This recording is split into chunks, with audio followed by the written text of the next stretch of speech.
of the venue as well. Just wanted to give you that as well. Is there any energy in this room? Woo! This is it. We have a jam-packed schedule. You're going to keep hearing great leaders in our state of Arizona. As you know, our primary is over. We have a team of nominees, and the mission is Republican victory. The top of the ticket is Donald J. Trump, and victory has to happen. I'd like to introduce our next speaker, somebody that is no stranger to the discussion of immigration, is Sheriff Paul Babu.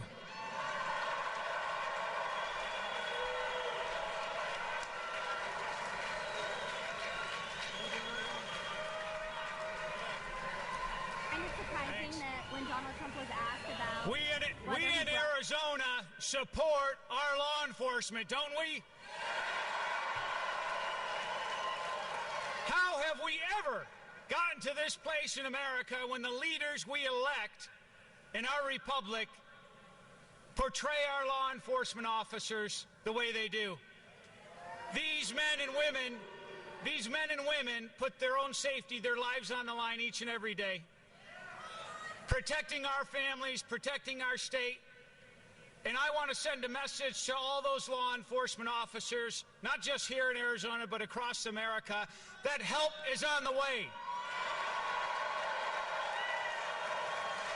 And we have your back, and we see you in the true sense of who you are as protectors, guardians of our community. The rule of law has to be safeguarded in America. Donald Trump understands that. I want to have a shout out. You're going to hear from a leader in Arizona on border security. I've been fighting this battle, but there has been a leader here in our state who has fought this battle from the very beginning, and that is Sheriff Joe Arpaio.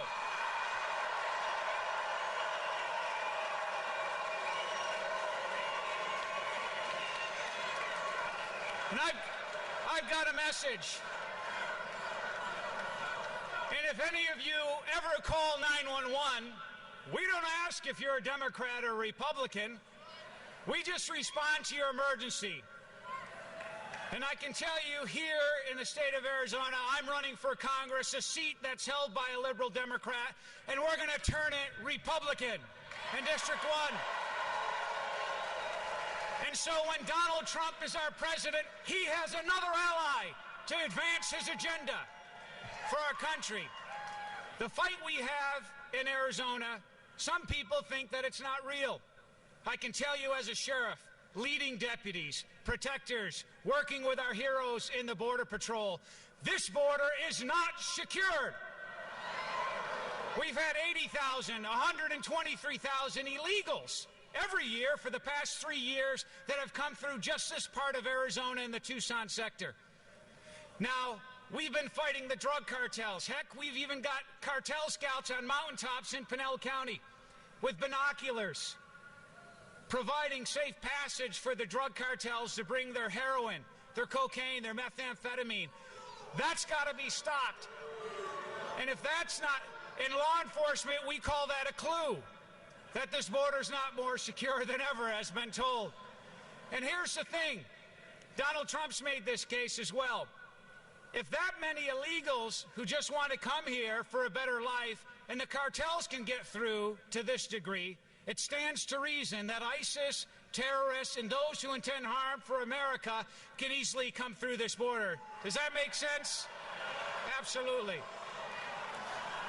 So not just as a lawman, as an Army officer retired, served a tour in Iraq, commanded soldiers at the border in Yuma, we know how to secure this border, and we need to do it. Absolutely.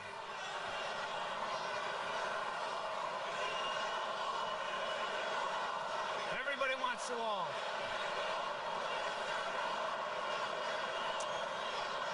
And what you're hearing, what I think we saw today, and you'll hear from Donald Trump, that he went to Mexico City. Hillary Clinton was invited, Donald Trump was invited, and he showed leadership, and he went there. He met with their leader face to face. This is what we need our leaders to do, is to tackle the issues of the day. What we, as citizens in our republic, want is to put our families, our safety, our national security first for once. And a message to my fellow veterans who have risked their life. If you call 911, any citizen out here, you want us to respond in 5 minutes, 6 minutes maybe. Yet a veteran calls for help. It takes a month. It takes a year. That solemn promise we made to our veterans has been broken, and we need to restore that trust and that faith. These men and women, instead of refugees and asylum seekers, we need to make the priority our military veterans, our senior citizens, our American citizens for once. As citizens in a republic, we are compelled to act. We cannot allow this election to go the wrong way. We're here to stand shoulder to shoulder to support a leader we can be proud of, who will always defend and represent the United States of America, and that's Donald Trump. Thank you so much. God bless you. The surviving spouse of a police officer who answered a call. During that call, he saved an innocent bystander's life by pushing him out of the direct line of fire, but in doing so, he was shot. When his body hit the ground, he was a paraplegic. He continued to work. Even though he was offered that retirement, he worked from the wheelchair at the police department. An illegal alien thought he could snuff out this officer, but the courage continued. And I am so thrilled that Donald Trump is willing to secure our borders, and he's doing what is right to enforce the laws of this land. And all of you out there that agree that this is what needs to be done, let me hear your voices.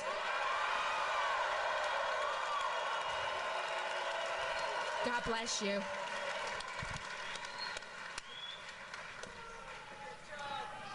My name is Maureen Maloney. My name is Maureen Maloney. Our family was permanently separated when my 23-year-old son, Matthew Denise, was dragged a quarter of a mile to his death by an illegal alien. Donald Trump will put Americans first. Donald Trump will put your first.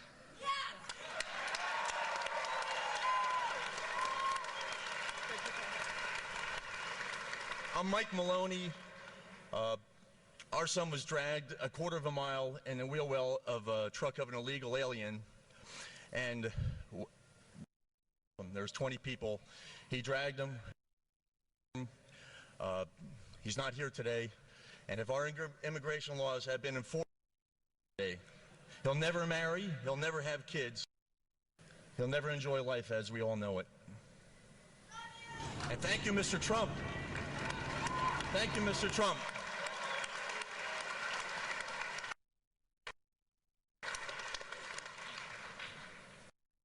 Can you hear me?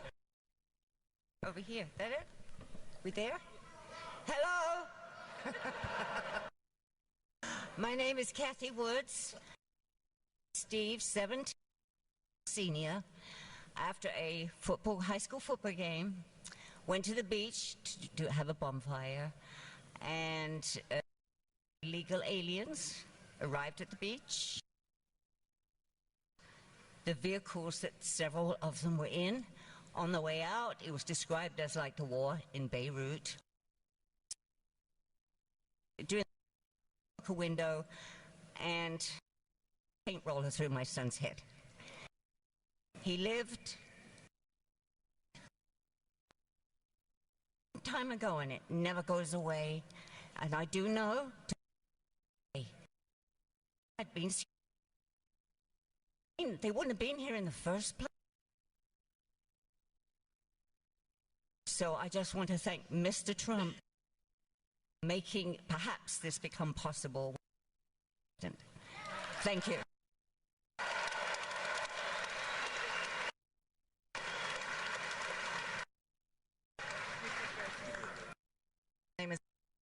I lost my 18-year-old cousin.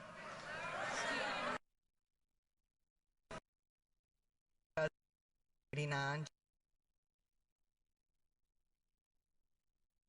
By the president of Mexico. And I look back and remember my days when I was the director in Mexico City for the U.S. Drug Enforcement and had to deal with the president and the top officials. Sometimes it wasn't nice, but we were still able to talk, mutual respect, and sometimes that's how you get along. We got the greatest guy, probably in the world, that knows how to make a deal. And so I'm sure he probably made a few deals in Mexico City, but he's not going to give away the United States of America. And he's going to stick to his guns. Let me tell you something about Donald Trump. I've associated with many people running for president, but this guy is different. This guy is different.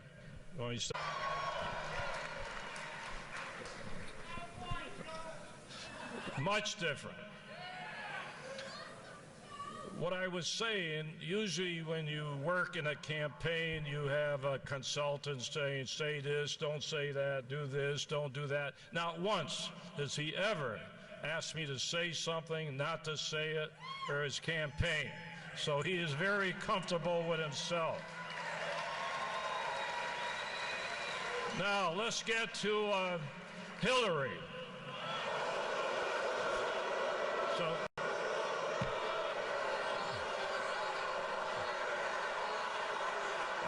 wait a minute, are you booing or cheering? What is it? Okay. Now, I heard her say something today that makes me very angry. When she said he ought to be more concerned, Donald Trump, with Arizona than Mexico.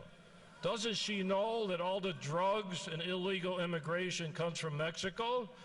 Should we not be concerned about Mexico? Should we not be concerned about telling the government to stop flooding our country with drugs and heroin and illegal immigration? That's how you solve the problem. You do it over there before it gets here. One thing I learned in my international experience in many different countries, that the Secretary of State next to the President is the most important government official that has to deal with international affairs. Where has she been when she was Secretary of State? How many times did she go to Mexico and the President? How many times? And it's that much of a trip. Donald Trump made it, I believe, in 2 hours. Of course, he's got a nice airplane, probably better than Air Force One, but that's okay. He'll have to be downgraded when he becomes the president.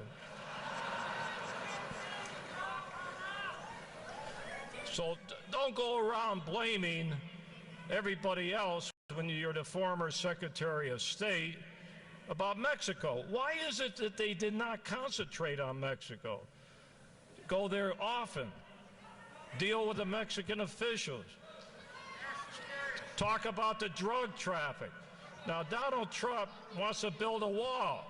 A lot of people, you know, they're getting a little chicken these days. Well, who's going to pay for it? Okay? Now, quite frankly, I don't really care who pays for it. Let's get it built. And if Mexico does not want to pay for it, they're going to have to pay anyway. I'll tell you how you do it.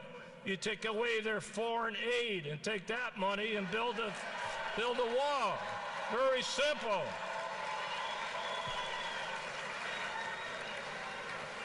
But for him to go today, and he's going to get criticized, what did Clinton say? It's just a photo op? Oh, it's a photo op. So why does she go to get her picture with the president?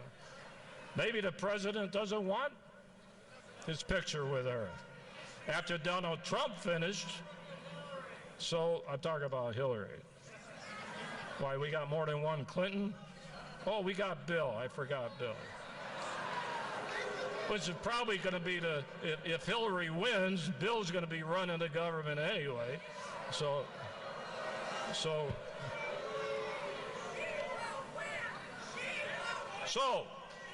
I'm going to get back to this building 13 months ago, that Donald Trump did something, and I'm not going to say how it's going to turn out because I know he's going to get elected, but he did one thing. He opened the door for illegal immigration. Nobody wanted to touch this problem. That would have gone away. I guarantee you, if he didn't mention it, no other presidential candidate would be talking about it. You wouldn't be here today. It would not still be a big issue in this country. So you got to thank Donald Trump for opening the door for this problem. So, and another thing, Donald Trump, you know, I got a little personal thing, but I've been fighting this drug problem for 55 years. Not going to give up on that one. But he's the one that went public many months ago and said the wall is to stop dope peddlers too, not just illegal immigrants. When he was up in New England, where I'm from, New Hampshire, they were concerned about the heroin. That was their main concern about heroin. We have overdoses in this country, destroying our young people, and the dope is coming from Mexico. So don't tell me that that border is secured.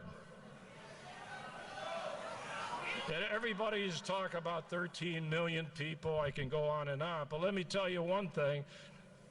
You know, we run a pretty big jail system here. 8,000 people in jail that are there for they're illegals, but arrested for other charges. We turn them over to ICE. 39% have come back to the same jails. One guy came back 24 times. So don't tell me that the government today are deporting all these illegals. They're letting them back on the streets to continue violations of the law. So think of that. We have a war on cops. Now, I'm a veteran. I talked to Donald Trump many times. I know what comes from his heart. He loves the cops. He loves the military. He loves the veterans. He loves all of you, too. But I'll tell you one thing. When he becomes president, they're going to wipe out these problems, the crime on these streets. And when you burn a building down, they ought to be locked up and not worry about being politically incorrect. Lock them all up and throw them in jail. That's what you do. That may seem tough, but we have to do something. We got cops being killed. We have politics involved. They call the Justice Department when they see a video. They don't even give the cops the benefit of the doubt, this administration. So we got to get back and defend our police, defend our country. And I know I'm got to close this thing right now, so I'm going to close it and say, make sure that you work hard for our next president, Donald Trump, and the vice president. So thank you very much.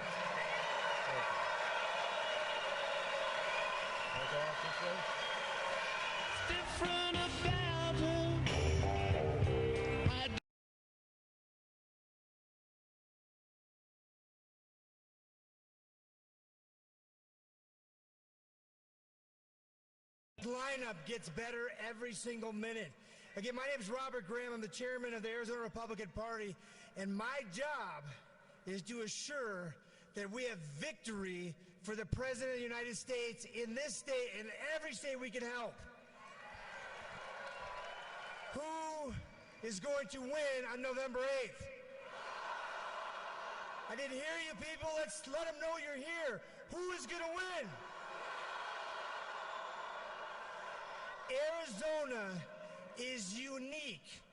Every single major policy discussion is happening here at Ground Zero in the state of Arizona. He's back because he knows that we can turn up the heat, we can make things happen, and we can do what's expected to support the right person that's going to enforce laws, who's going to protect the people, and who's going to do what?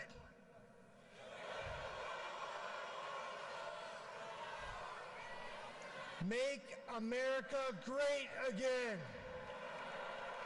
You've heard him say he's going to make America rich again. You've heard him say he's going to make America safe again. He looks and he sees the vision and the opportunity we have as a people that has been taken away from us from the progressive left. I am so tired of Obama apologizing for the greatest country in the world. We need to protect our military. We need to protect our citizens, and we need to make sure that every American has opportunity and the right to freedom. I want to take this opportunity to introduce you to Jeff DeWitt. Jeff DeWitt is the state treasurer of Arizona, but in his volunteer effort, he is the COO of the Trump campaign nationally. He's uniquely qualified. When you hear him, his energy, his emotion, his passion, and his commitment, he pours into everything. We need to thank his family, too, and his wife, because they literally have given him to us, the people, so that we have the best outcome.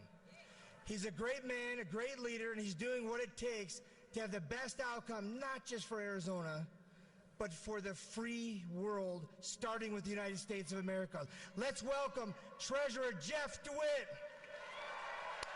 How do we keep the liberals off the Supreme Court? Vote Trump. How do we make sure our police are safe again? Vote Trump. How do we make sure our neighborhoods are safe again? And how are we going to make America great again? Vote Trump!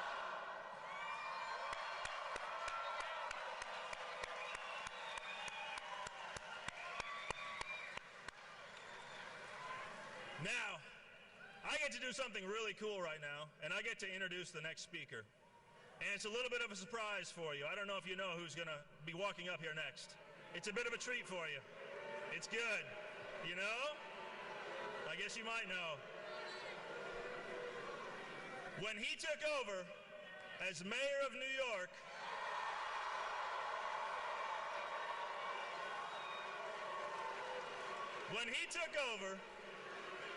there were 1 million New Yorkers on welfare.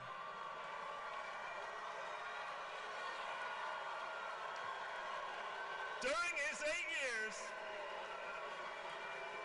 he focused on jobs and the economy, and he reduced welfare by 70% in New York City. Everybody, welcome, big Arizona welcome, America's Mayor, Rudy Giuliani.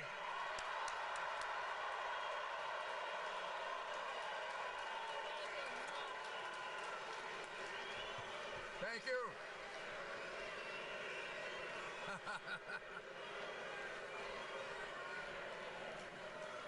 Thank you very, very much.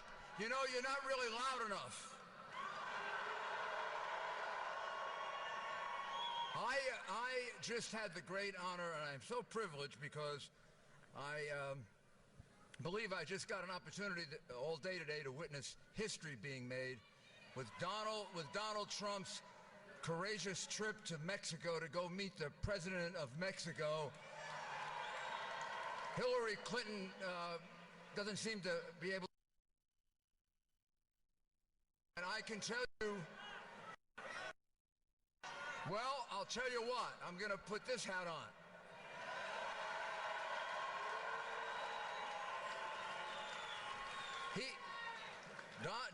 Donald Trump made it clear that obviously he understands and respects and admires tremendously the contributions of Mexican Americans who have come here legally over the years, first generation, second generation, third generation, the tremendous contribution they've made to the United States and how much he loves them. He also made it clear that illegal immigration hurts both countries.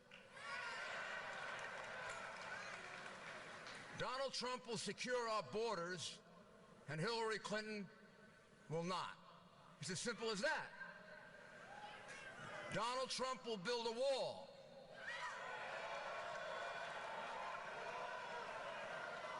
She'll open our borders even more.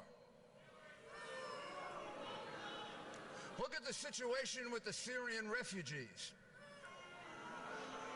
This is really very hard to understand. It's really hard to understand. We have all these refugees from Syria, all of that caused by the fact that President Obama and Hillary Clinton have totally ruined the Middle East. Hillary Clinton is running on her experience as Secretary of State.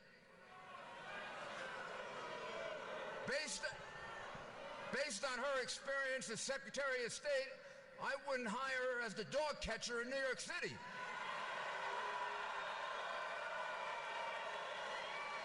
Not only that, based on how she handled top secret information, she wouldn't pass an FBI background check for a government position. And they want to make her president. Can you imagine that? I wouldn't let her near an FBI office or a U.S. Attorney's office, any place sensitive. I wouldn't put sensitive information in her hands because, as the director of the FBI says, she was extremely careless.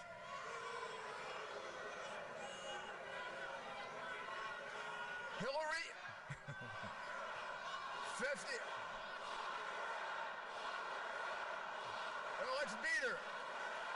You know, haven't you figured out already that Washington is so rigged she is not going to get indicted even though she should? Don't you know that you would have been indicted and arrested now 8 months ago, 10 months ago if you did what she did? If you destroyed 33,000 emails, and now we find that she lied about them. They didn't contain references to Benghazi. A lie. They contain references to Benghazi. They didn't contain top secret material. A lie. They contain top secret material. Those are all federal crimes.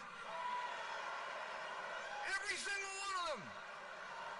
And then look what she did to our State Department. You wanted to get something out of the State Department, you had to fork over big bucks to the Clinton Foundation. I'm not talking little money here. I'm talking big bucks. 30 million, 40 million. Who were the donors? Who were the donors? A money launderer, a convicted criminal, several dictators who oppress women. And she's a feminist? And she takes millions and millions and millions of dollars, and her husband takes millions of dollars in speaking fees from dictators, oppressors, for people who discriminate against women, for people who run countries where women can't drive cars. And she has the nerve to say the Republican Party has a war on women.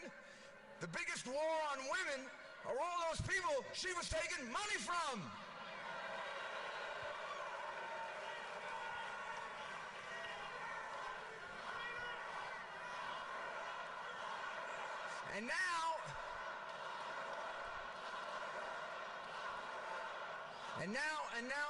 And now we have the President of the United States allowing Syrian refugees to come into the United States.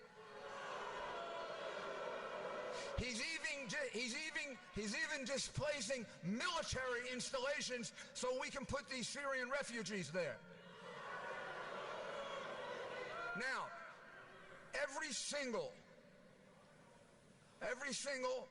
person that I can find in his administration that has law enforcement and intelligence capability from Jim Comey on down, tells you the people from Syria cannot be vetted. It means they can't be properly investigated. There are no records in Syria to figure out if they are terrorists or they're not terrorists. Now, you don't have to do too much guesswork. ISIS has told us that they are going to put terrorists in among the refugees in order to infiltrate Europe and the United States. We don't have enough terrorists here already? Obama is bringing in more, and ISIS is telling him that? Come on. Come on. So, you want to stop all that? Yes. You want a secure border? You want more jobs?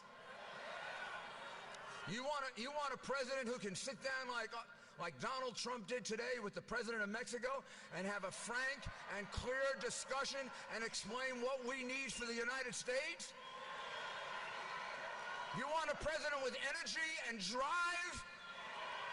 You want a president who can fight for you and not for the special interests who give her and her husband millions and millions of dollars? You want a man who can't be bought? Well, who is it? It is my honor. I'm going to put my hat back on again. It's my honor and privilege to introduce to you one of the truly great United States senators. He's been a friend of mine for so long that I don't like to say it because it'll tell you how long and how old I am. But we worked together in the Justice Department for many years. He is now one of our best United States senators. He was with me today on the historic trip to Mexico. He's a senator from Alabama, Senator Jeff Sessions.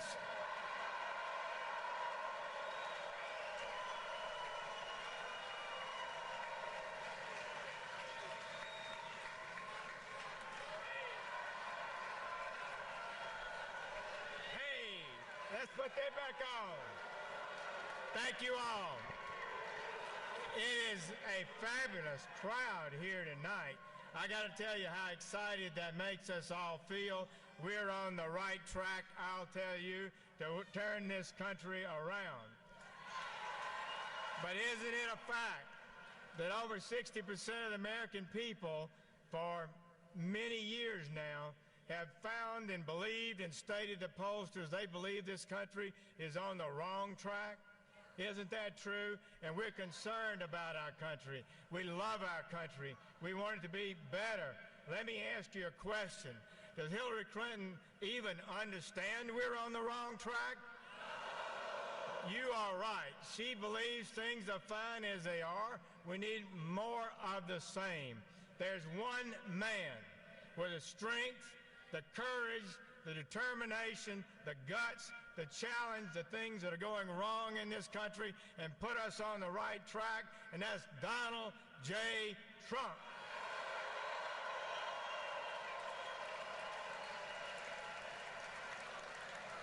She does not have the determination and will and strength to do it, and we all know it, and indeed her ideas are wrong anyway.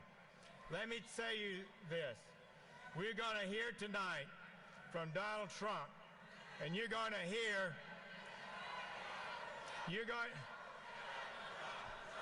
okay.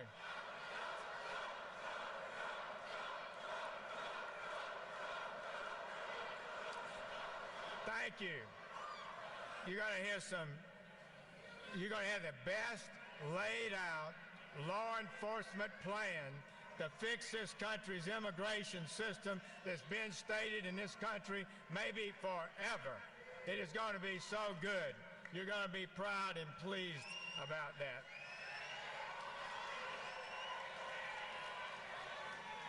I've been watching this issue for a long time, and I got to tell you, I'm concerned about it. We've not done what needs to be done to strengthen this country. Okay. Well, let's wait a minute.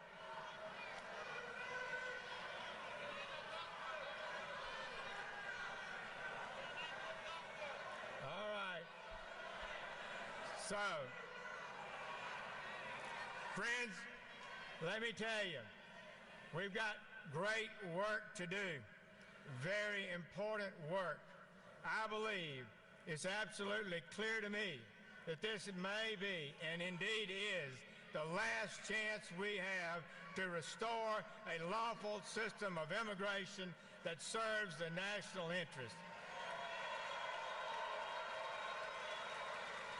The American people have been asking for this, pleading for it for over 30 years. All they've wanted is a lawful system that we can be proud of, that helps serve our people and make this nation better and healthier. I believe that's good and right and moral and just, and we're going to move in that direction.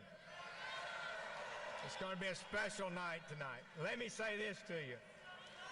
I am so pleased and want to celebrate and congratulate my chairman of the Armed Services Committee, John McCain, for his victory, and we look forward to seeing him come back in November. We need John McCain. I tell you, we do. Let me tell you, colleagues, we have a great ticket. Mike Pence, Governor Mike Pence, is a truly wonderful person. He loves America. He cares about our country and its values. He is a man of integrity and decency. He's a proven congressman. He rose up through the ranks as a conservative and fought against the establishment really in the House and advocated values that I think are the kind of things that most of you and I share. He then got elected governor and was a great record as governor of Indiana. And he's a friend of mine, a man I admire greatly. I think it speaks highly of Donald Trump that he chose him as his vice presidential nominee. And so, colleagues and friends, let's welcome the next vice president of the United States of America, Mike Pence.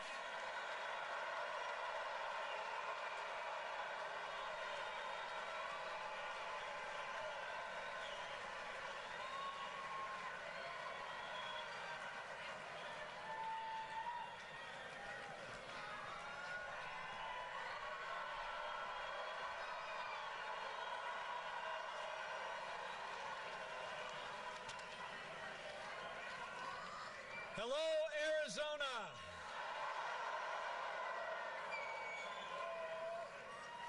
I'm Governor Mike Pence. 6 weeks ago tonight, with my wife Karen at my side, I was humbled to accept my party's nomination to run and serve as the next Vice President of the United States of America. And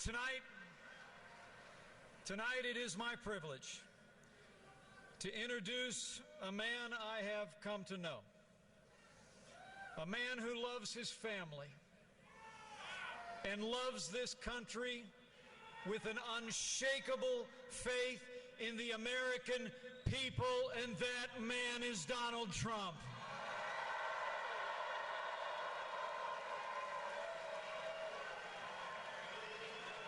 You know, in the past few weeks, Donald Trump has laid out his plans to make America great again in speeches all across this country. Plans to put Americans back to work again and get this economy moving for every American.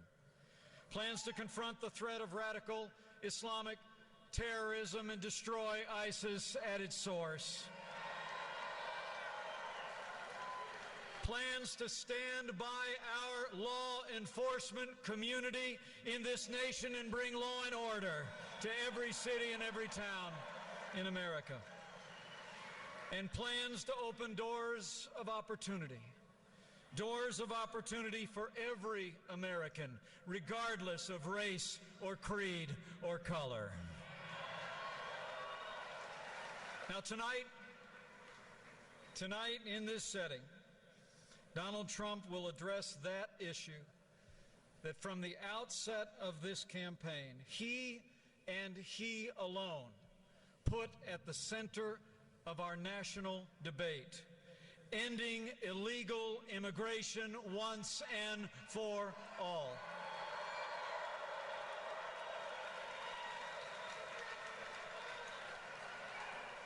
You know, even though illegal immigration has cost American jobs, has lowered wages, and has too often, most heartbreakingly, visited tragedy and violence on American families.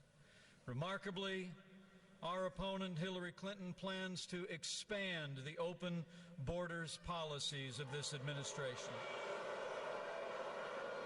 She plans to reinstitute the executive amnesty that the Supreme Court overturned in her first 100 days. And she even plans to expand refugee immigration from nations compromised by terrorism.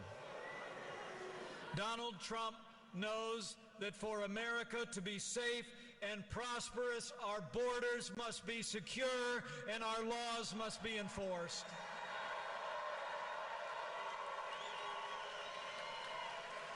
You know, after years of hearing leaders in both political parties talk endlessly about ending illegal immigration, in 69 days, the American people can elect a leader who will actually do it.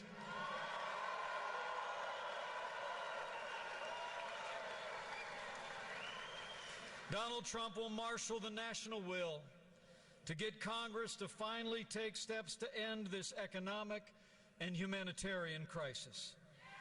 And as he did today with President Peña Nieto in Mexico City, Donald Trump will lead on the world stage with American strength and work together with nations across our hemisphere and across the world for a safer and more prosperous America.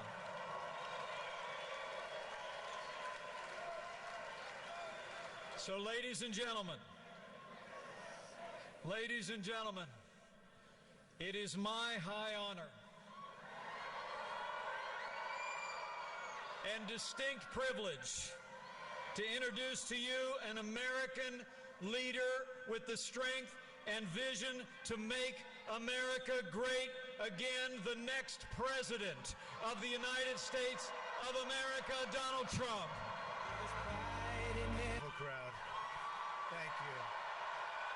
Thank you. Wow. That's a lot of people, Phoenix. That's a lot of people. Thank you very much. Thank you.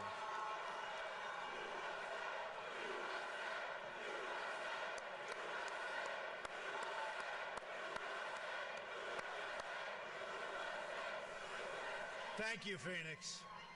I am so glad to be back in Arizona. A state that has a very, very special place in my heart. I love the people of Arizona, and together we are going to win the White House in November. Now, you know, this is where it all began for me. Remember that massive crowd also? So I said, let's go and have some fun tonight. We're going to Arizona, okay? Thank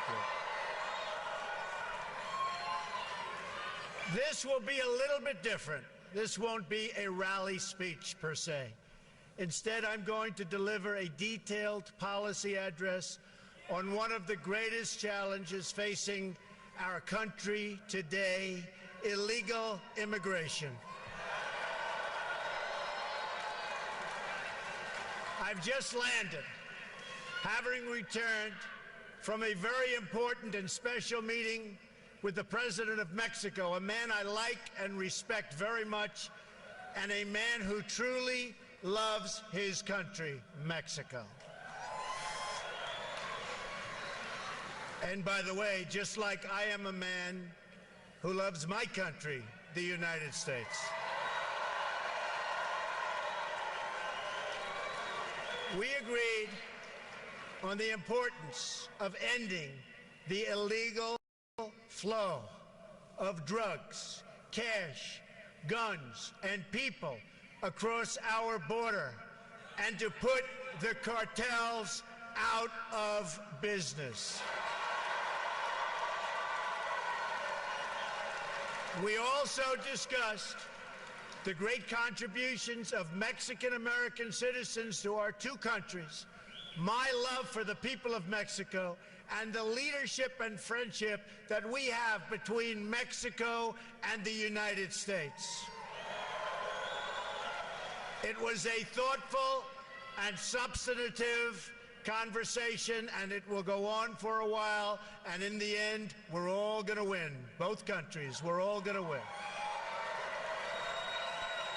This is the first of what I expect will be many, many conversations, and in a Trump administration, we're going to go about creating a new relationship between our two countries, but it's going to be a fair relationship. We want fairness.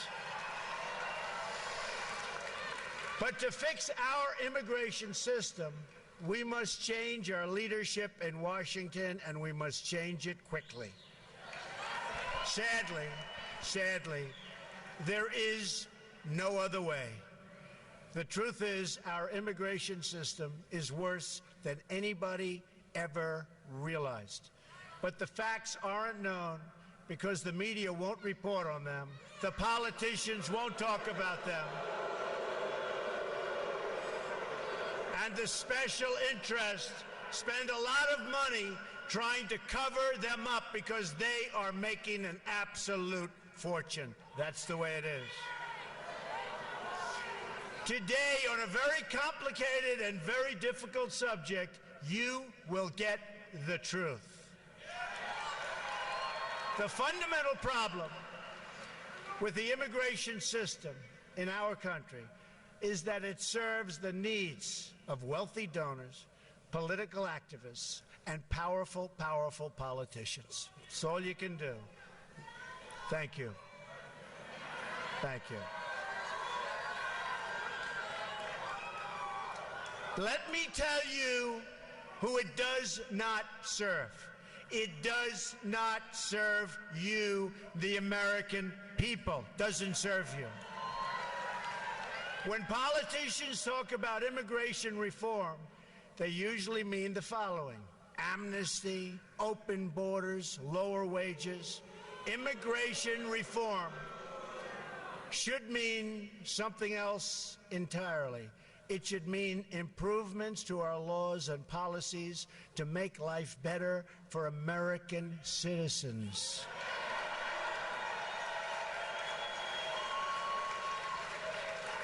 Thank you. But if we're going to make our immigration system work, then we have to be prepared to talk honestly and without fear about these important and very sensitive issues. For instance, we have to listen to the concerns that working people, our forgotten working people, have over the record pace of immigration and its impact on their jobs, wages, housing, schools, tax bills, and general living conditions. These are valid concerns expressed by decent and patriotic citizens from all backgrounds, all over. We also have to be honest about the fact that not everyone who seeks to join our country will be able to successfully assimilate. Sometimes it's just not going to work out. It's our right as a sovereign nation to choose immigrants that we think are the likeliest to thrive and flourish and love us.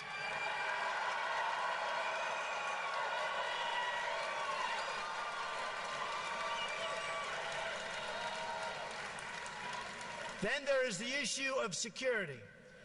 Countless innocent American lives have been stolen because our politicians have failed in their duty to secure our borders and enforce our laws like they have to be enforced. I have met with many of the great parents who lost their children to sanctuary cities and open borders. So many people, so many people, so sad. They will be joining me on the stage in a little while, and I look forward to introducing. These are amazing, amazing people. Countless Americans who have died in recent years would be alive today if not for the open border policies of this administration and the administration that causes this horrible, horrible thought process. It's called Hillary Clinton.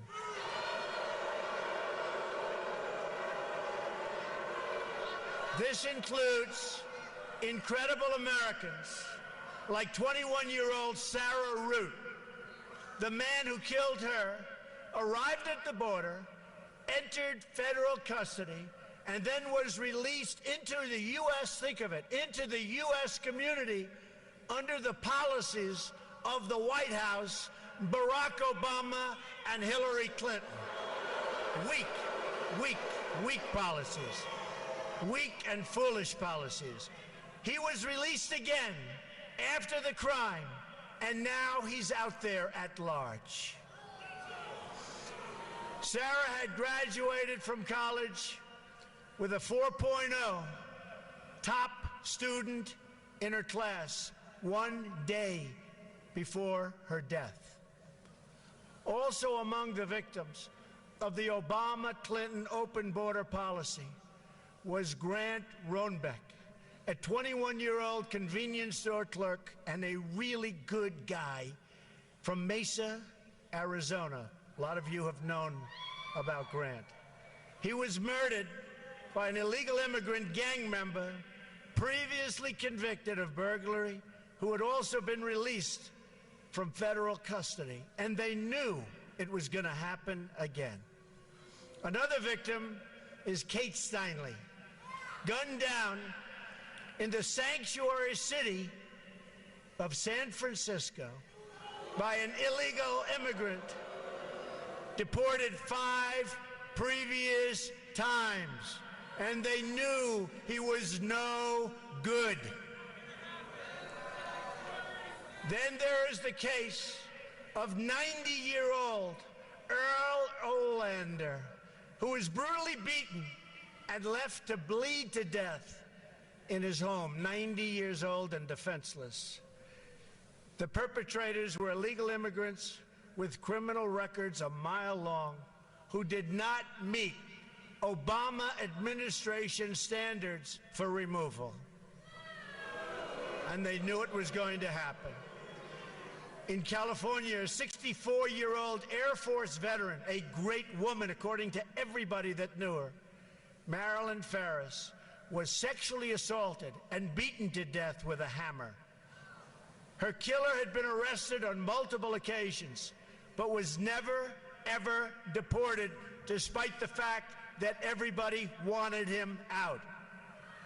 A 2011 report from the Government Accountability Office found that illegal immigrants and other non-citizens in our prisons and jails together had around 25,000 homicide arrests to their names. 25,000.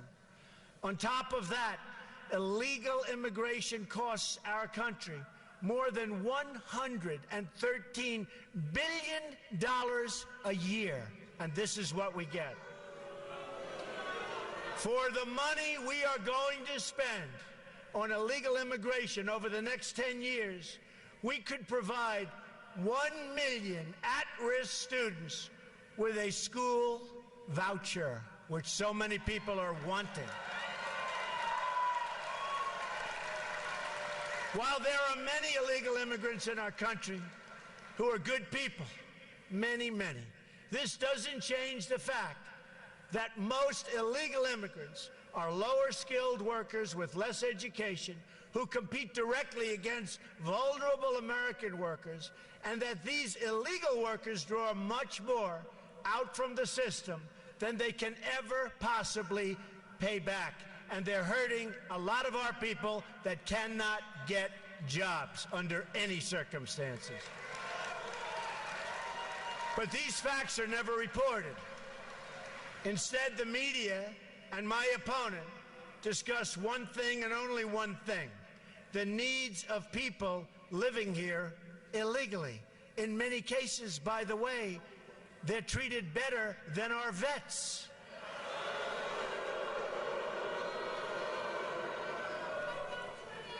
Not going to happen anymore, folks. November 8th, not going to happen anymore.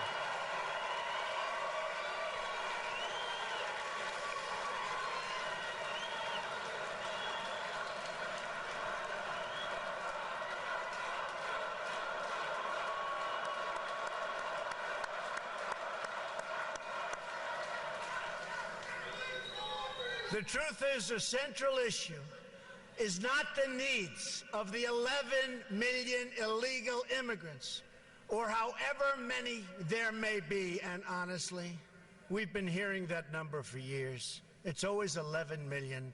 Our government has no idea. It could be 3 million, it could be 30 million. They have no idea what the number is. Frankly, our government has no idea what they're doing on many, many fronts, folks. But whatever the number, that's never really been the central issue. It will never be a central issue. It doesn't matter from that standpoint. Anyone who tells you that the core issue is the needs of those living here illegally has simply spent too much time in Washington.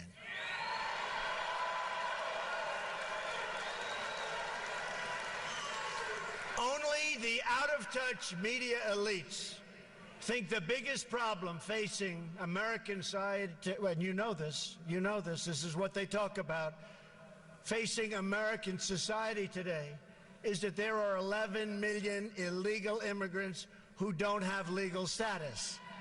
And they also think the biggest thing, and you know this, is not nuclear, it's not ISIS, it's not Russia, it's not China, it's global warming.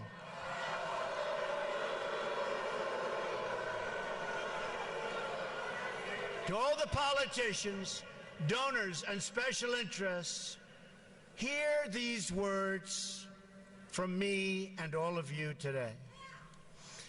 There is only one core issue in the immigration debate, and that issue is the well-being of the American people.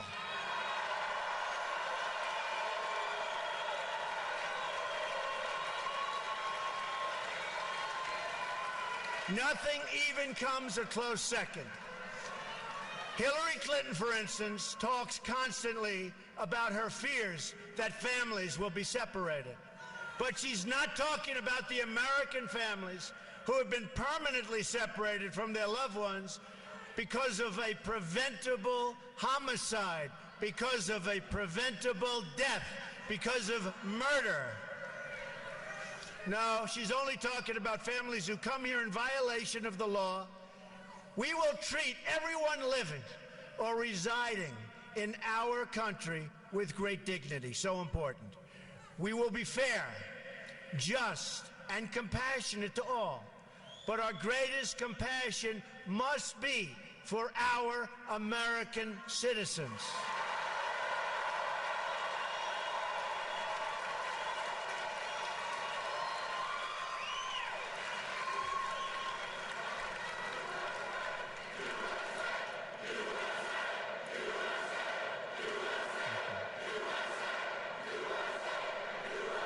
Thank you. President Obama and Hillary Clinton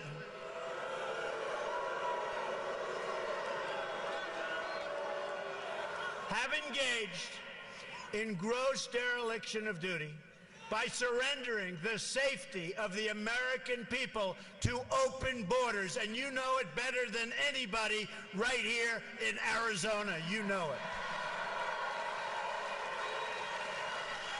President Obama and Hillary Clinton support sanctuary cities. They support catch and release on the border.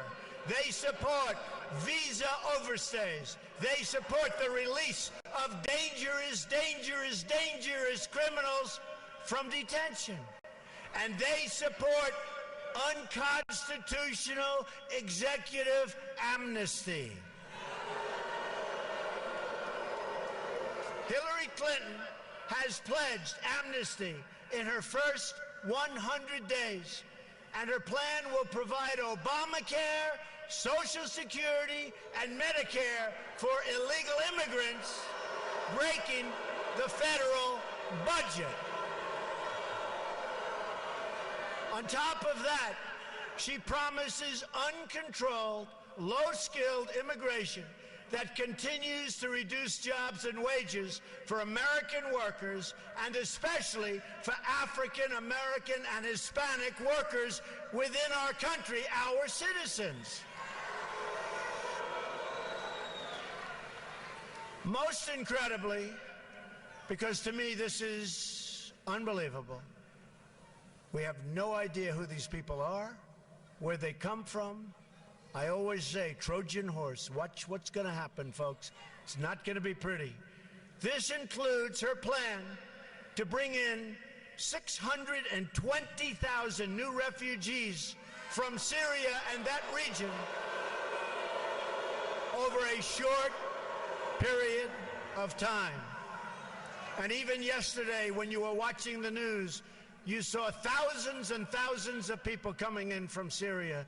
What is wrong with our politicians, our leaders, if we can call them that? What the hell are we doing?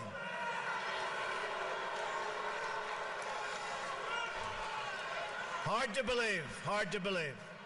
Now that you've heard about Hillary Clinton's plan, about which she has not answered a single question, let me tell you about my plan. And you notice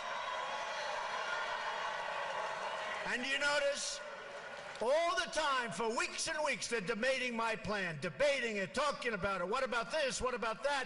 They never even mention her plan on immigration because she doesn't want to get into the quagmire. It's a tough one. She doesn't know what she's doing except open borders and let everybody come in and destroy our country, by the way. While Hillary Clinton meets only with donors and lobbyists, my plan was crafted with the input from federal immigration officers, very great people, among the top immigration experts anywhere in this country who represent workers, not corporations. Very important to us. I also worked with lawmakers who've led on this issue on behalf of American citizens for many years. And most importantly, I've met with the people directly impacted by these policies. So important.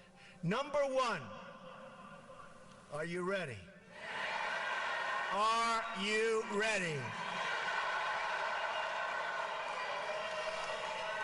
We will build a great wall along the southern border.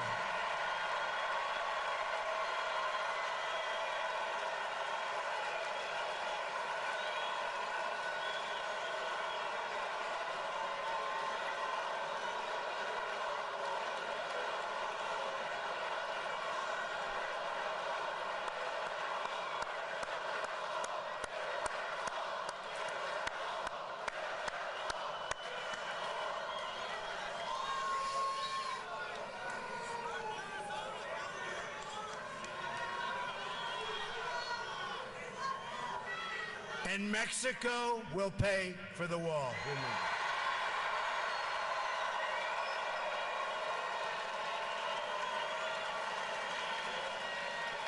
Remember. 100%.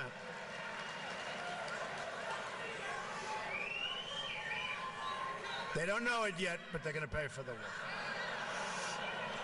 And they're great people and great leaders, but they're going to pay for the wall. On day one, we will begin working on an impenetrable, physical, tall, powerful, beautiful southern border wall. We will use the best technology, including above and below ground sensors, that's the tunnels. Remember that, above and below. Above and below ground sensors, towers, aerial surveillance, and manpower to supplement the wall, find and dislocate tunnels, and keep out criminal cartels. And Mexico, you know that, will work with us. I really believe it. Mexico will work with us. I absolutely believe it. And especially after meeting with their wonderful, wonderful president today, I really believe they want to solve this problem along with us, and I'm sure they will. Number two, we are going to end catch and release. We catch them, oh, go ahead. We catch them, go ahead. Under my administration, anyone who illegally crosses the border will be detained until they are removed out of our country and back to the country from which they came.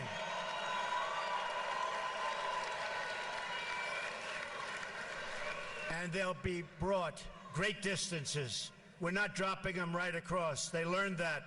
President Eisenhower, they'd drop them across, right across, and they'd come back and across. Then when they flew them to a long distance, all of a sudden that was the end. We will take them great distances, but we will take them to the country where they came from, okay? Number three, this is the one I think it's so great. It's hard to believe people don't even talk about it. Zero tolerance for criminal aliens. Zero. Zero.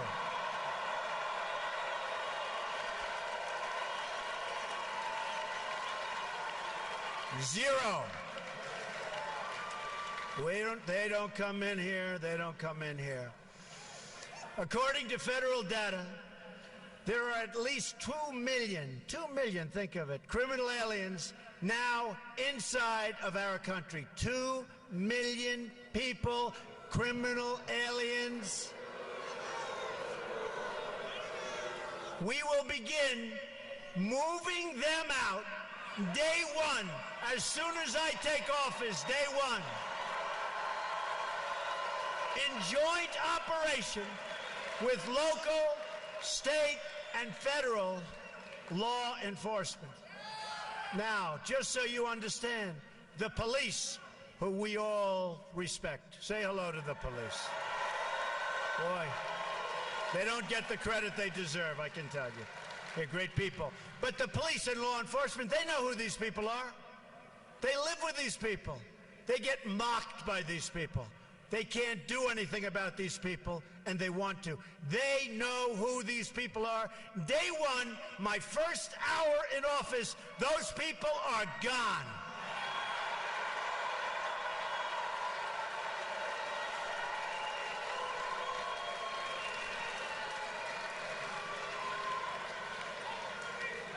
And you can call it deported if you want. The press doesn't like that term. You can call it whatever the hell you want. They're gone. Beyond the 2 million. And there are vast numbers of additional criminal, illegal immigrants who have fled. But their days have run out in this country. The crime will stop. They're going to be gone. It will be over. They're going out fast. Moving forward, we will issue detainers for illegal immigrants who are arrested for any crime whatsoever, and they will be placed into immediate removal proceedings if we even have to do that. We will terminate the Obama administration's deadly, and it is deadly, non-enforcement policies that allow thousands of criminal aliens to freely roam our streets, walk around, do whatever they want to do, crime all over the place. That's over. That's over, folks. That's over. Since 2013 alone, the Obama administration has allowed 300,000 criminal aliens to return back into United States communities. These are individuals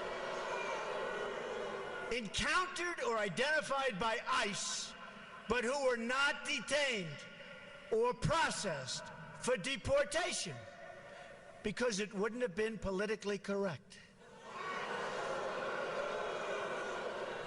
My plan also includes cooperating closely with local jurisdictions to remove criminal aliens immediately.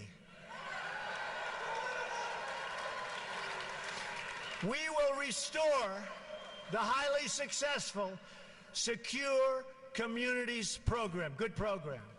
We will expand and revitalize the popular 287G partnerships, which will help to identify hundreds of thousands of deportable aliens in local jails that we don't even know about. Both of these programs have been recklessly gutted by this administration, and those were programs that worked. This is yet one more area where we are headed in a totally opposite direction. There's no common sense, there's no brain power in our administration by our leader or our leaders. None, none, none. On my first day in office, I am also going to ask Congress to pass Kate's Law, named for Kate Steinle, to ensure that criminal aliens convicted of illegal reentry receive strong, mandatory minimum sentences. Strong. And then we get them out. Another reform I'm proposing is the passage of legislation named for Detective Michael Davis and Deputy Sheriff Danny Oliver, two law enforcement officers recently killed by a previously deported illegal immigrant. The Davis-Oliver bill will enhance cooperation with state and local authorities to ensure that criminal immigrants and terrorists are swiftly, really swiftly, identified and removed. And they will go fast. Believe me, they're going to go fast. We are going to triple the number of ICE deportation officers. Within ICE, I am going to create a new special deportation task force focused on identifying and quickly removing the most dangerous criminal illegal immigrants in America who have evaded justice, just like Hillary Clinton has evaded justice, okay?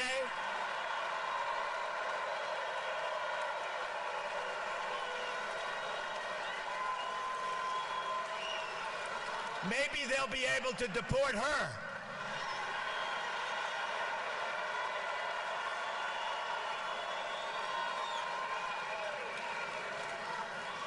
The local police, who know every one of these criminals, and they know each and every one by name, by crime, where they live, they will work so fast, and our local police will be so happy that they don't have to be abused by these thugs anymore. There's no great mystery to it. They've put up with it for years. And now, finally, we will turn the tables, and law enforcement and our police will be allowed to clear up this dangerous and threatening mess. We're also going to hire 5,000 more Border Patrol agents.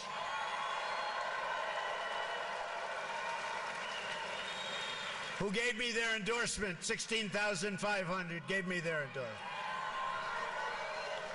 And put more of them on the border instead of behind desks, which is good. We will expand the number of Border Patrol stations significantly. I've had a chance to spend time with these incredible law enforcement officers, and I want to take a moment to thank them. What they do is incredible.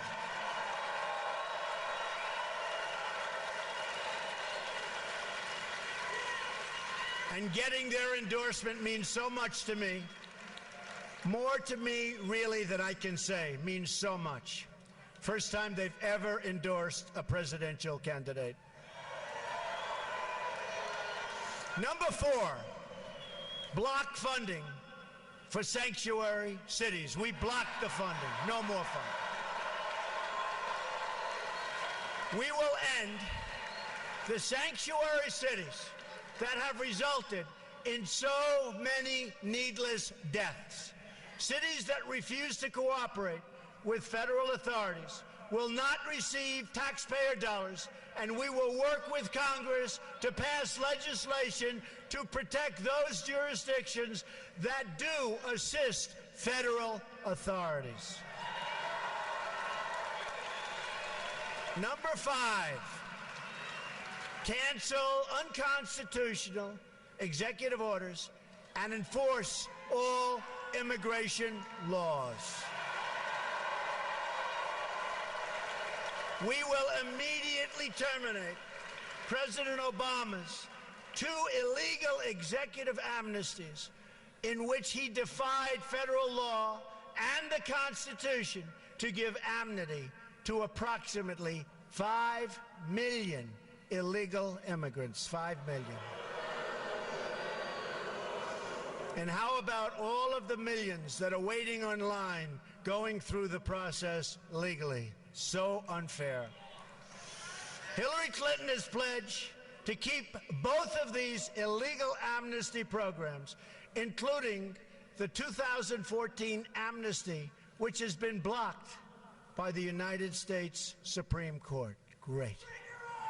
Clinton has also pledged to add a 3rd executive amnesty. And by the way, folks, she will be a disaster for our country, a disaster. In so many other ways. And don't forget the Supreme Court of the United States. Don't forget that when you go to vote on November 8th. And don't forget your Second Amendment. And don't forget the repeal and replacement of Obamacare.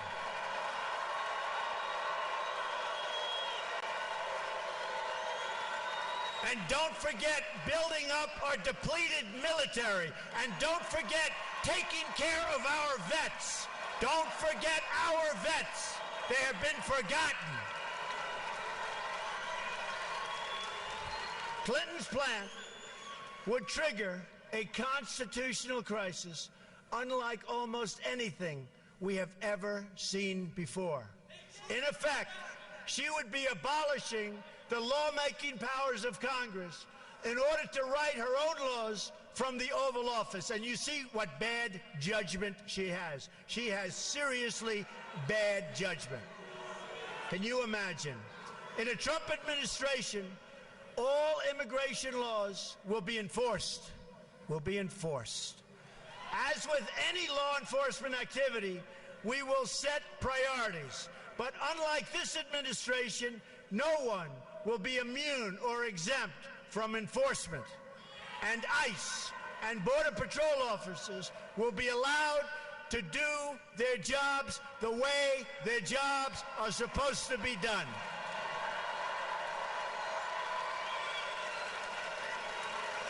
Anyone who has entered the United States illegally is subject to deportation. That is what it means to have laws and to have a country. Otherwise, we don't have a country. Our enforcement priorities will include removing criminals, gang members, security threats, visa overstays, public charges, that is, those relying on public welfare or straining the safety net, along with millions of recent illegal arrivals and overstays who've come here under this current corrupt administration. Number 6, we are going to suspend the issuance of visas to any place where adequate screening cannot occur. According to data provided by the Senate Subcommittee on Immigration and the National Interest, between 9/11 and the end of 2014, at least 380 foreign-born individuals were convicted in terror cases inside the United States. And even right now, the largest number of people are under investigation for exactly this that we've ever had in the history of our country. Our country is a mess. We don't even know what to look for anymore, folks. Our country has to straighten out, and we have to straighten out fast. The number is likely higher, but the administration refuses to provide this information even to Congress. As soon as I enter office, I am going to ask the Department of State, which has been brutalized by Hillary Clinton, brutalized, Homeland Security, and the Department of Justice to begin a comprehensive review of these cases in order to develop a list of regions and countries from which immigration must be suspended until proven and effective vetting mechanisms can be put in place. I call it extreme vetting, right? Extreme vetting. I want extreme. It's going to be so tough. And if somebody comes in, that's fine, but they're going to be good. It's extreme. And if people don't like it, we got to have a country, folks. Got to have a country. Countries from which immigration will be suspended would include places like Syria and Libya. And we are going to stop the tens of thousands of people coming in from Syria. We have no idea who they are, where they come from. There's no documentation. There's no paperwork. It's going to end badly, folks. It's going to end very, very badly. For the price of resettling one refugee in the United States, 12 could be resettled in a safe zone in their home region, which I agree with 100%. We have to build safe zones, and we'll get the money from the Gulf states. We don't want to put up the money. We owe almost $20 trillion. Double since Obama took office, our national debt. But we will get the money from Gulf states and others. We'll supervise it. We'll build safe zones, which is something that I think all of us want to see. Another reform involves new screening tests for all applicants that include, and this is so important, especially if you get the right people, and we will get the right people, an ideological certification to make sure that those we are admitting to our country share our values and love our people.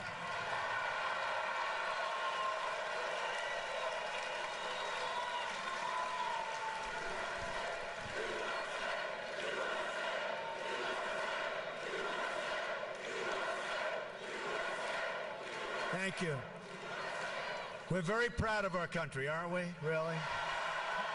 With all it's going through, we're very proud of our country. For instance, in the last 5 years, we've admitted nearly 100,000 immigrants from Iraq and Afghanistan. In these two countries, according to Pew Research, a majority of residents say that the barbaric practice of honor killings against women are often or sometimes justified. That's what they say. That's what they say. They're justified, right? And we're admitting them to our country. Applicants will be asked for their views about honor killings, about respect for women and gays and minorities, attitudes on radical Islam, which our president refuses to say, and many other topics as part of this vetting procedure. And if we have the right people doing it, believe me, very, very few will slip through the cracks. Hopefully, none. Number 7, we will ensure that other countries take their people back when we order them deported. There are at least 23 countries that refuse to take their people back after they've been ordered to leave the United States, including large numbers of violent criminals. They won't take them back. So we say, okay, we'll keep them. Not going to happen with me, folks. Not going to happen with me.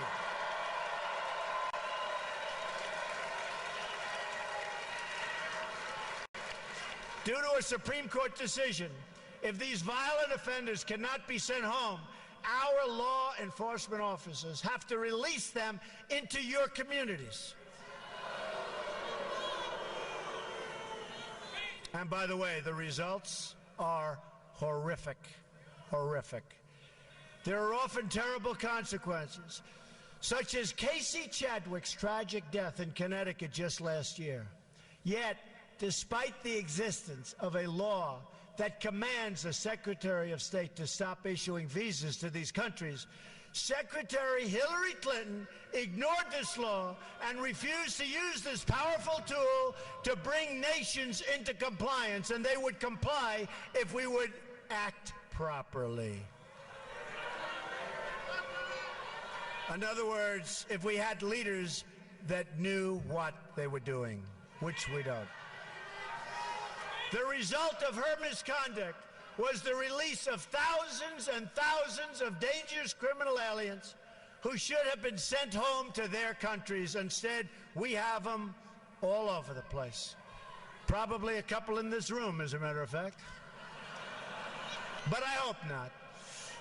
According to a report from the Boston Globe, from the year 2008 through 2014, nearly 13,000 criminal aliens were released back into U.S. communities because their home countries would not, under any circumstances, take them back.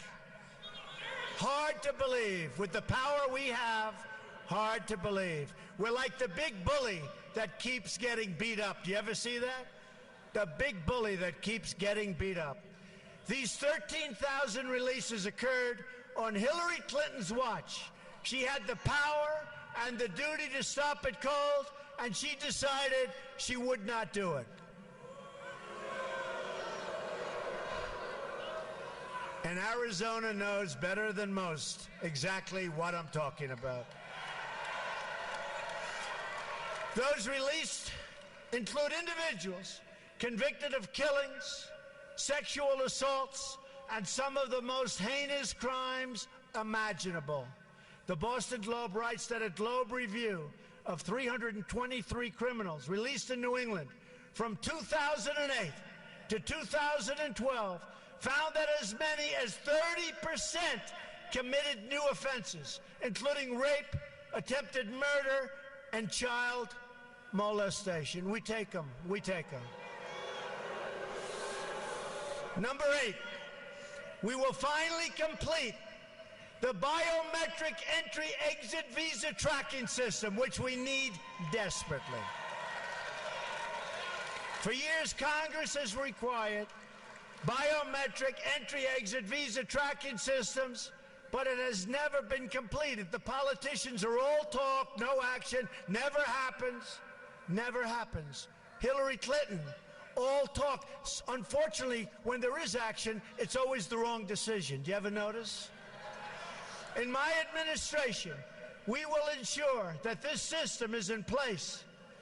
And I will tell you, it will be on land, it will be on sea, it will be in air. We will have a proper tracking system.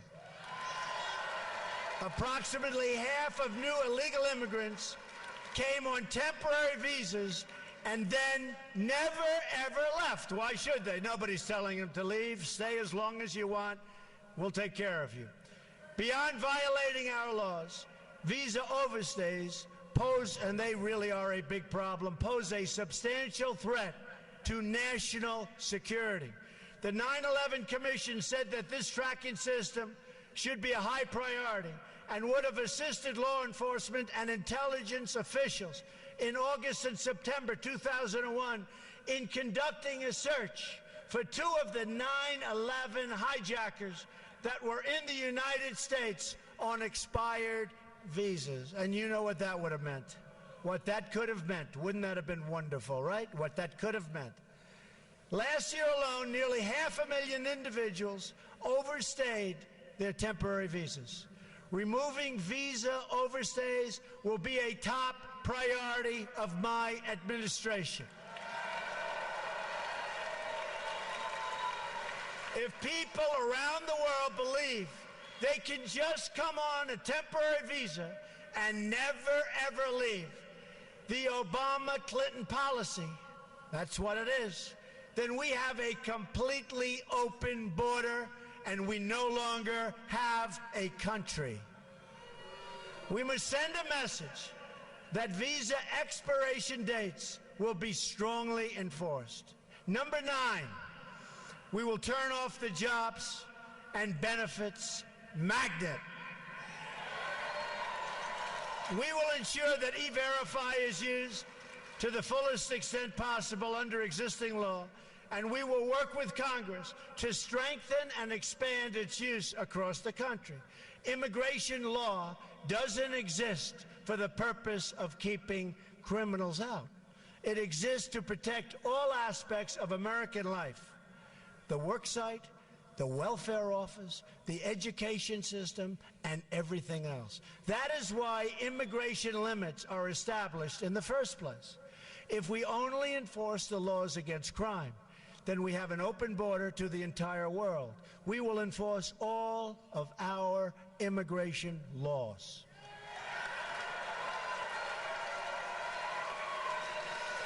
And the same goes for government benefits.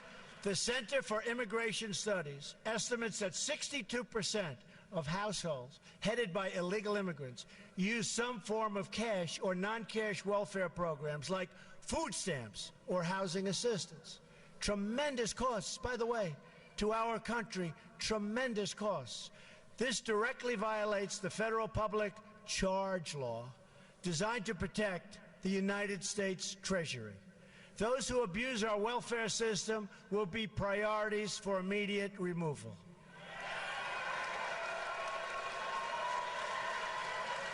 Number 10, we will reform legal immigration to serve the best interests of America and its workers, the forgotten people, workers.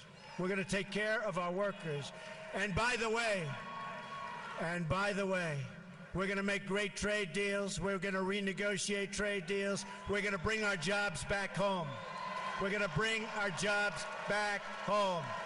We have the most incompetently worked trade deals ever negotiated, probably in the history of the world. And that starts with NAFTA. And now they want to go TPP, one of the great disasters. We're going to bring our jobs back home.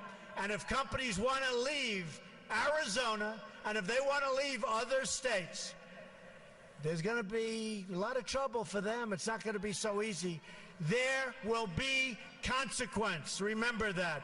There will be consequence. They're not going to be leaving, go to another country, make the product, sell it into the United States, and all we end up with is no taxes and total unemployment. It's not going to happen. There will be consequences. We've admitted 59 million immigrants to the United States between 1965 and 2015. Many of these arrivals have greatly enriched our country, so true. But we now have an obligation to them and to their children to control future immigration, as we have following, if you think, previous immigration waves. We've had some big waves, and tremendously positive things have happened, incredible things have happened. To ensure assimilation, we want to ensure that it works. Assimilation, an important word. Integration and upward mobility.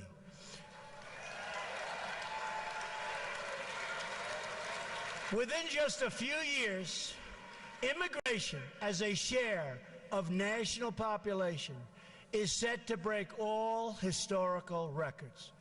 The time has come for a new immigration commission to develop a new set of reforms to our legal immigration system in order to achieve the following goals: to keep immigration levels measured by population share within historical norms, to select immigrants based on their likelihood of success in U.S. society and their ability to be financially self-sufficient.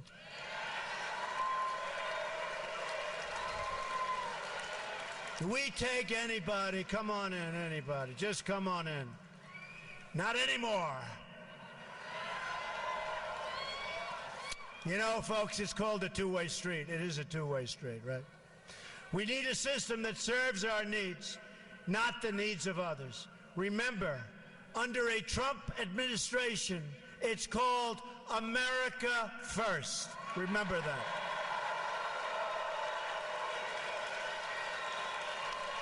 To choose immigrants based on merit, skill, and proficiency. Doesn't that sound nice? And to establish new immigration controls, to boost wages, and to ensure that open jobs are offered to American workers first, and that, in particular, African American and Latino workers who are being shut out in this process so unfairly.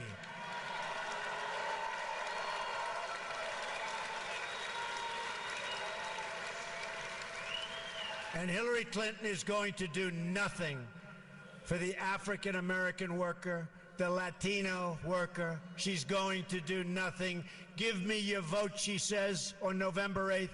And then she'll say, so long, see you in 4 years. That's what it is. She is going to do nothing. And just look at the past. She's done nothing. She's been there for 35 years. She's done nothing. And I say, what do you have to lose? Choose me. Watch how good we're going to do together. Watch. You watch. We want people to come into our country, but they have to come into our country legally and properly vetted and in a manner that serves the national interest. We've been living under outdated immigration rules from decades ago. They're decades and decades old.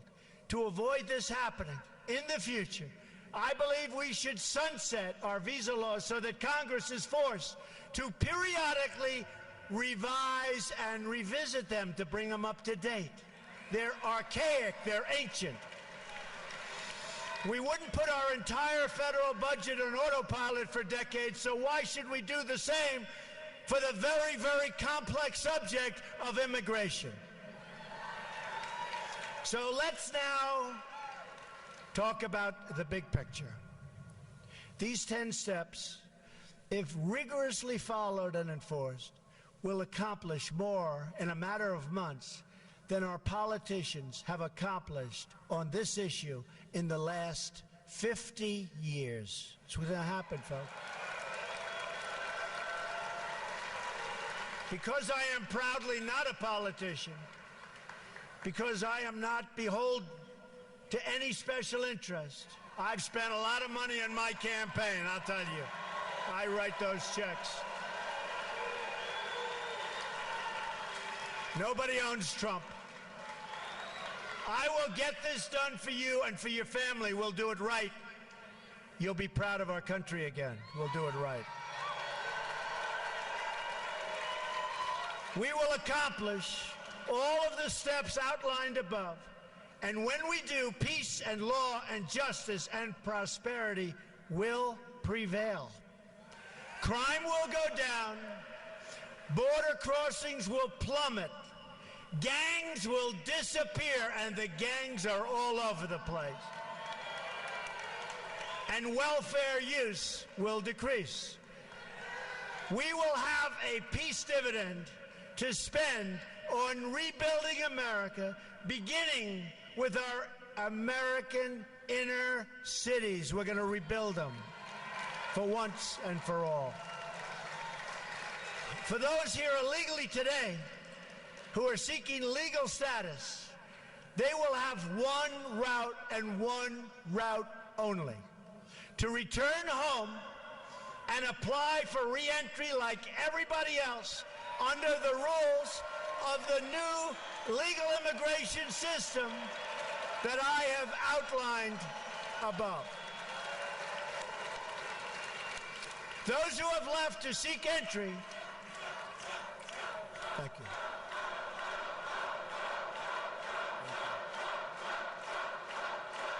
Thank you. Thank you.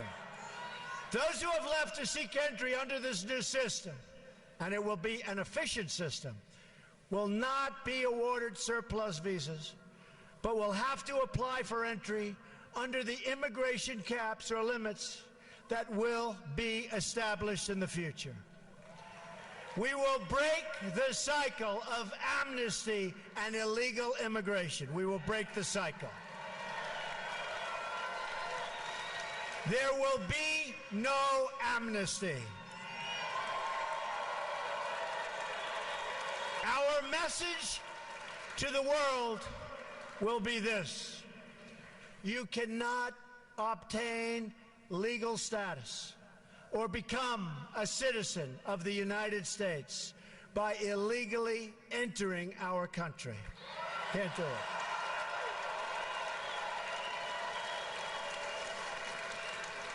This declaration alone will help stop the crisis of illegal crossings and illegal overstays, very importantly. People will know that you can't just smuggle in, hunker down, and wait to be legalized. Not going to work that way. Those days are over.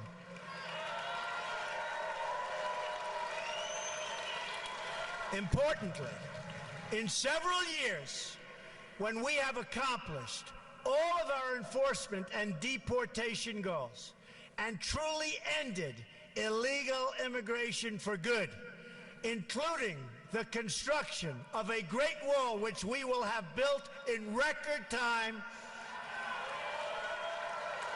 and at a reasonable cost, which you never hear from the government, and the establishment of our new lawful immigration system, then and only then will we be in a position to consider the appropriate disposition of those individuals who remain. That discussion can take place only in an atmosphere in which illegal immigration is a memory of the past, no longer with us, allowing us to weigh the different options available based on the new circumstances at the time.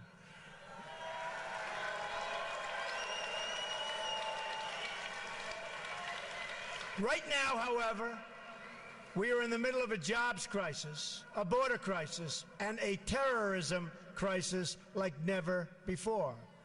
All energies of the federal government and the legislative process must now be focused on immigration security. That is the only conversation we should be having at this time.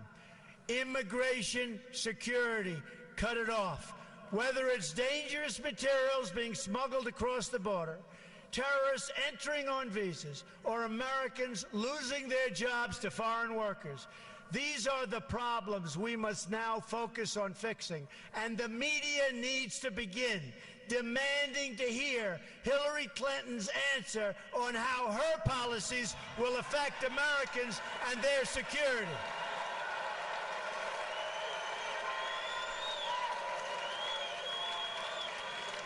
These are matters of life and death for our country and its people, and we deserve answers from Hillary Clinton.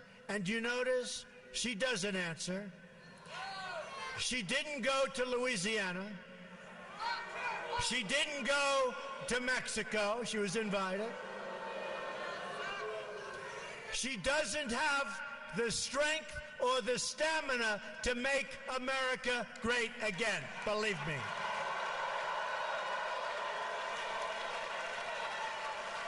What we do know, despite the lack of media curiosity, is that Hillary Clinton promises a radical amnesty combined with a radical reduction in immigration enforcement. Just ask the Border Patrol about Hillary Clinton.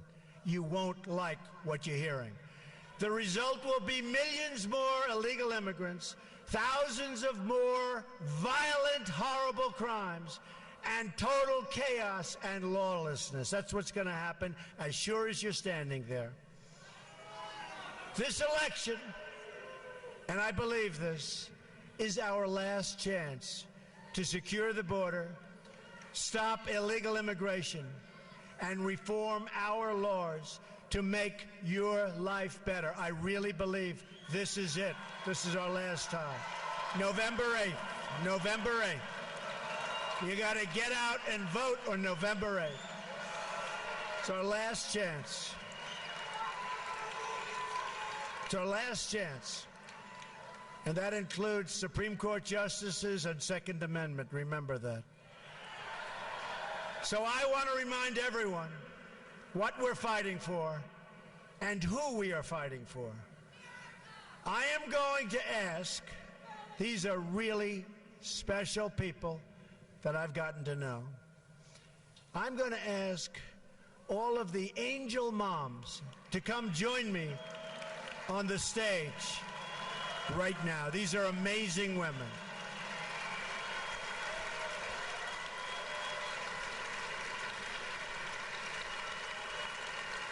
These are amazing people.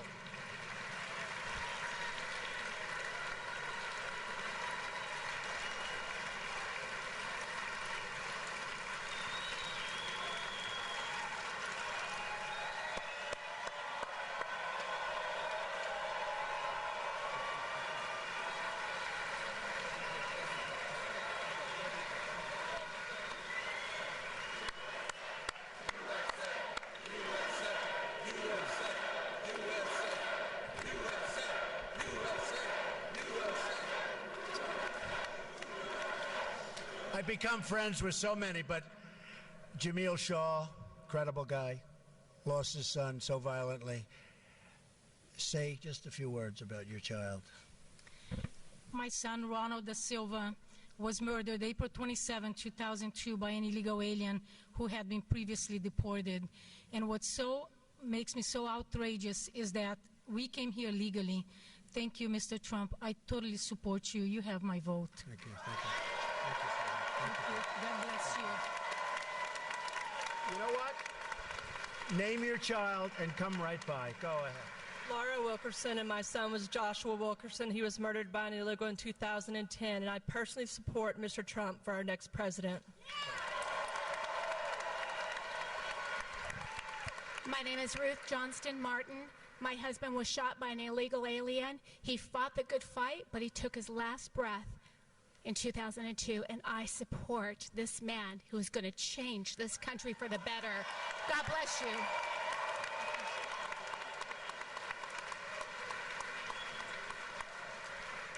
My name is Maureen Maloney, and our son Matthew Denise was 23 years old when he was dragged a quarter of a mile to his death by an illegal alien, while horrified witnesses were banging on the truck trying to stop him.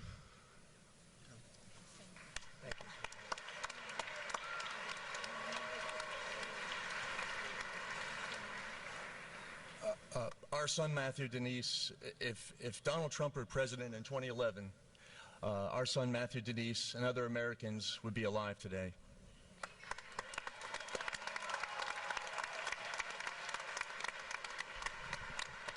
Thank you. My name is Kathy Woods. My son Steve, a high school senior, 17 years old, went to the beach after a high school football game. The local gang came along, 9 members. The cars were battered to like war in Beirut. And all I can say is they murdered him. And if Mr. Trump had been in office then, the border would have been secure and our children would not be dead today.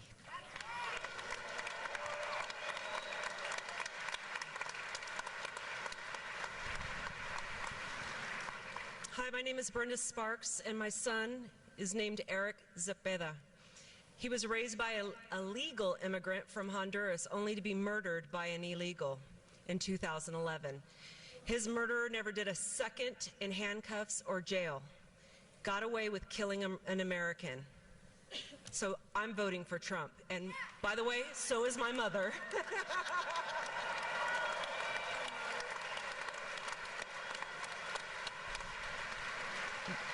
My name is Dee Engle. My cousin Rebecca Ann Johnston, known as Becky, was murdered on January the 1st, 1989 in North Little Rock, Arkansas. Thank you. And if you don't vote Trump, we won't have a country. Trump all the way.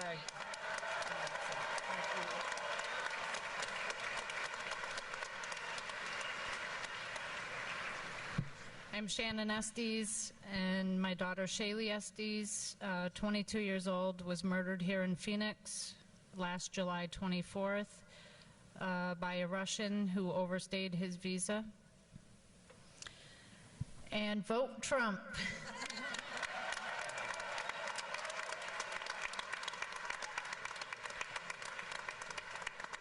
I'm Mary Ann Mendoza, the mother of Sergeant Brandon Mendoza, who was killed in a violent head-on collision May 12, 2014 in Mesa. Thank you. And I want to thank Phoenix for the support you've always given me. And I want to tell you what, I'm supporting the man who is the only man who's going to save our country and what we are going to be leaving our children.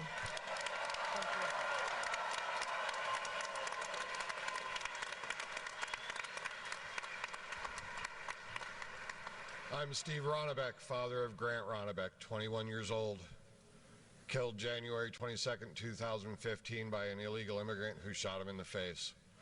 I truly believe that Mr. Trump is going to change things. He's going to fight for my family, and he's going to fight for America.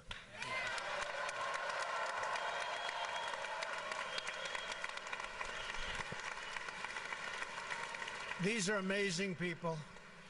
And I'm not asking for their endorsement, believe me that. I just think I've gotten to know so many of them and many more from our group. But they are incredible people, and what they're going through is incredible, and there's just no reason for it. So let's give them a really tremendous hand.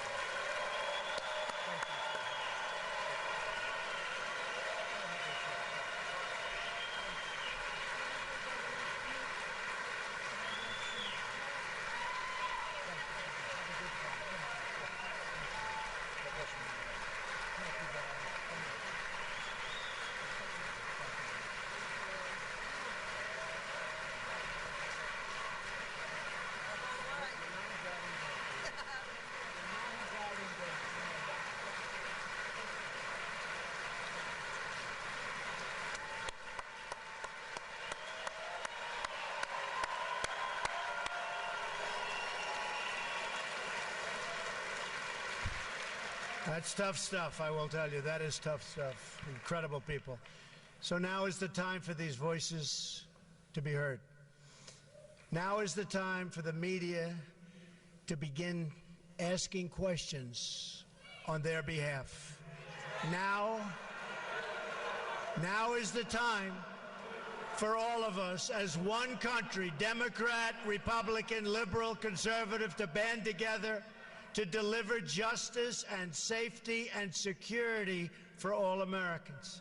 Let's fix this horrible, horrible problem. It can be fixed quickly. Let's secure our border. Let's stop the drugs and the crime from pouring into our country. Let's protect our Social Security and Medicare. Let's get unemployed Americans off the welfare and back to work in their own country. This has been an incredible evening. We're going to remember this evening. November 8th, we have to get everybody, this is such an important state. November 8th, we have to get everybody to go out and vote. We're going to bring, thank you, we're going to take our country back, folks. This is a movement. We're going to take our country back. Thank you.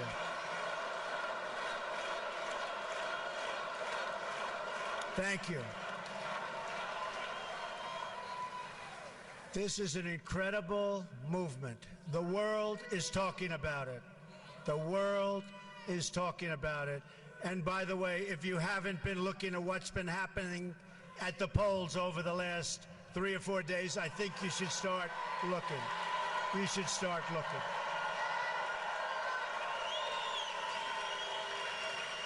Together we can save American lives, American jobs, and American futures. Together, we can save America itself. Join me in this mission.